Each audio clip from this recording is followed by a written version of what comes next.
আসসালামু আলাইকুম ড্রাইভার ভাই বন্ধুসকল নমস্কাৰ বাকী আইনজৰ চিঠিৰে আন্তরিক ভালোবাসার শুভেচ্ছা জ্ঞাপন করিলাম। আপনারা ধরেন ড্রাইভার সমর্থী ভাই দাদাগর কইতাছি, মানে ধরুন আপনার ড্রাইভারের জন্য একটা ফেসিলিটি আয় বসে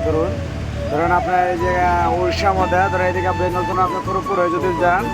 মোটামুটি আপনার বালাসুর রেলগেট 8 কিলোমিটার পাওয়ার আগে দেখবেন জোড়া ভারত পেট্রোল আছে, ডাইন সাইড আর বাউ সাইডে ডাইন সাইডে ভারত পেট্রোল আছে, বাউ সাইডে ভারত পেট্রোল আছে, বাউ সাইডে যেটা পেট্রোল পাম্প ওটা হলো বড় petrol pump Bharat petrol pump. তো ওই জায়গায় আমার ড্রাইভার জন্য একটা সুবিধা বার হয়েছে, মানে ধরো লাইসেন্সটা নিয়ে গেলে পরে আমার চোখের মধ্যে কীভাবে মানে জ্বালা যন্ত্রণা করলে কীভাবে চোখে পানি সানি পুষ টুস করলে পরে মানে চোখের চিকিৎসাটা আমার ড্রাইভারের জন্য মানে ফেসিলিটি করা হয়েছে। এই ধরুন আমরা অলরেডি আমরা কালকে গেছিলাম, এসে আমরা চোখ টোক দেখালাম, কোনো টাকা পয়সা লাগে না।